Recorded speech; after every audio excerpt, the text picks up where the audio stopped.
والسلام بھی بچپن سے جانتے تھے کہ میری شہادت کربلا میں ہونی ہے۔ بس میں سوال صرف یہ پوچھنا چاہتا ہوں، امتحان گاہ تھی کربلا، امتحان ہونا تھا امام حسین علیہ السلام کا، امتحان گاہ کی طرف قدم بڑھ رہے ہیں۔ امام حسین علیہ السلام کے امتحان گاہ کی طرف قدم اٹھ رہے ہیں، قدم بڑھ رہے ہیں، اور امتحان گاہ کی طرف جاتے ہوئے نتیجہ بھی انہیں معلوم ہے۔ یہ بھی معلوم ہے کہ میں نے شہید ہونا ہے اور میری جگہ پر کسی اور نے آنا بھی نہیں ہے۔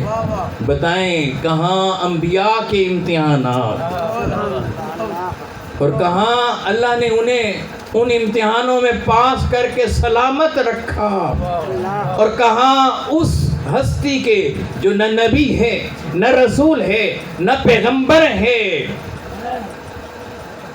نہ نبی ہے، نہ رسول، نہ پیغمبر ہے، مگر اپنی امتحان گاہ میں قدم رکھ رہا ہے، امتحان گاہ کی طرف بڑھ رہا ہے، اس شان سے بڑھ رہا ہے کہ انہیں معلوم ہے امتحان کا نتیجہ، اور نتیجہ ہے شہادت، جان دینی ہے۔ تو پھر صبر اور رضا کے اس بلند تر مقام پر امام حسین علیہ السلام کھڑے ہیں جہاں کوئی اور کھڑا آپ کو نظر نہیں آئے گا۔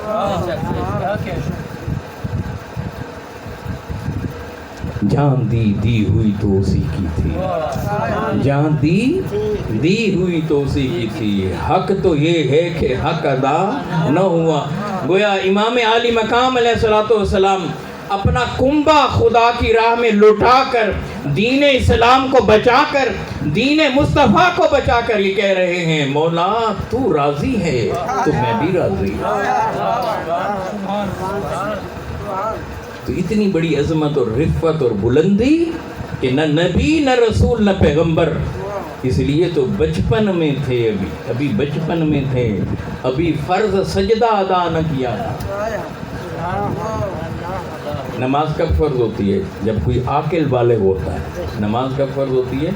جب کوئی عاقل بالغ ہوتا ہے۔ امام حسین علیہ السلام حضور انور صلی اللہ علیہ وآلہ وسلم کی مبارک زندگی میں تو 7 سال کے تھے، ان پہ تو نماز فرض نہ تھی، روزہ فرض نہ تھا، حج فرض نہ تھا، عبادات تو ان پر فرض نہ تھیں۔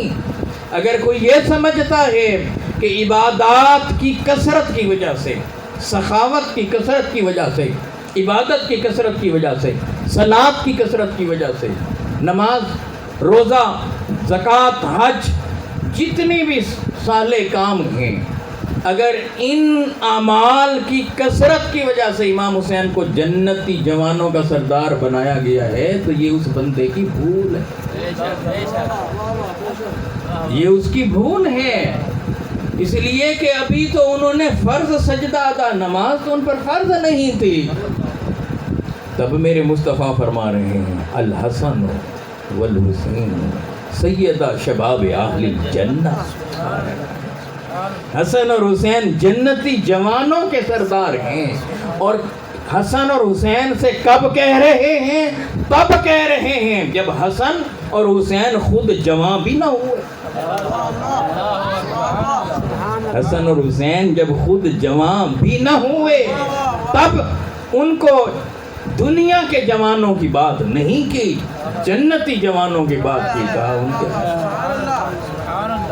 تو بات سمجھ میں آ گئی، اللہ نے جو حسنین کریمین کو، جو امام حسن علیہ السلام کو اور جو امام حسین علیہ السلام کو عہدے دیے، مرتبے دی، عزتیں دیں، انہیں عظمتیں جو دی ہیں وہ عبادتوں کے نتیجے میں نہیں دیں، بس اتنا ہی کافی تھا کہ مصطفیٰ کا نواسا۔ فاطمہ تو زہرا کا لال ہے، علی کا جگر گوشہ ہے، اہل بیت اطہار کا چنیدہ گلاب ہے۔ نگاہ مصطفیٰ جو پڑی، زبان مصطفیٰ پہ جو آیا، الحسن والحسین سیدہ شباب عالم جنہ. اللہ اکبر کبیر. یعنی آپ اندازہ لگائیں کتنے پہلو ہیں. ایک بات یہاں اور آپ سے شیئر کر کے گفتگو کو سمیٹتے ہیں. امام علی مقام علیہ السلام نے یزید سے بیعت نہیں کی. کیا یہ معاملہ ماجرا یہاں سے ہے؟ ایسی بات نہیں ہے. اس میں کئی غلط فہمیاں ہیں. میں یہاں اس پہلو سے ایک زاویہ آپ کے سامنے رکھنا چاہتا ہوں. اہل علم سے اختلاف کرتے ہیں تو کر لیں، کوئی بات نہیں، ہر ایک کا حق ہے. مگر ایک گوشہ میں آپ کے سامنے رکھنا چاہتا ہوں. جب ہمیں یہ سمجھ آ جائے گا نا کہ بیعت کیا ہے تو آپ کو ساری بات بھی سمجھ آ جائے گی. بیعت کا مفہوم یہ ہے کہ کسی کے لیے بک جانا. بیعت کا مفہوم یہ ہے کہ کسی کے لیے بک جانا. بیعت کا مفہوم یہ ہے کسی کے ہاتھ پر بک جانا.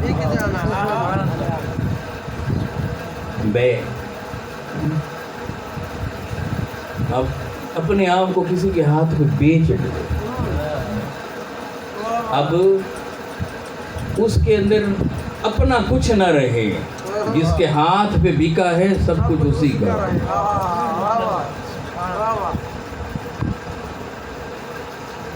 ایک غلام تھا، وہ بکتا ہوا آیا. بادشاہ کی نگاہ پڑ گئی، بادشاہ نے اسے خرید لیا. پوچھا تمہارا نام کیا ہے؟ اس نے کہا جس نام سے بھی پکار لو.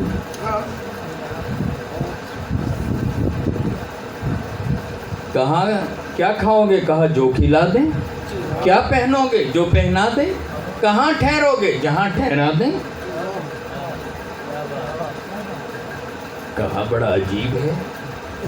کہا بڑا ہی عجیب ہے، جو بات پوچھتے ہیں ہم پہ ڈال رہے ہو. کہا آپ کی اپنی کوئی خواہش نہیں ہے، کوئی اپنی پسند نہیں ہے، کوئی نام بھی نہیں ہے، کوئی کلر بھی پسند نہیں ہے، کوئی چیز بھی پسند نہیں ہے. اس نے کہا کہ اگر میری کوئی چیز پسند ہوتی، میری کوئی پسند ہوتی تو میں غلام ہوتا. بک جو گئے ہیں، بک جو گئے ہیں تو پھر پسند کہاں رہی؟ ہائے ہائے ہائے. تو جو بندہ بیعت کر لیتا ہے، جو بندہ بیعت کر لیتا ہے تو بس اس کا اپنا، اس کے پاس کیا رہتا ہے. اب دیکھنا یہ ہے کہ جس کی بیعت کرنی تھی، جو بیعت مانگ رہا تھا، جو بیعت چاہ رہا تھا، کس سے چاہ رہا تھا؟ امام حسین علیہ السلام. چاہ کون رہا تھا؟ یزید. کون یزید؟ شرابی. کون یزید؟ زانی. کون یزید؟ کتوں کو پالنے والا. کون یزید؟ سوروں کو پالنے والا. کون یزید؟ بندروں سے کھیلنے والا. کون یزید؟ جانوروں کو لڑوانے والا. کون یزید؟ نمازوں کو چھوڑنے والا.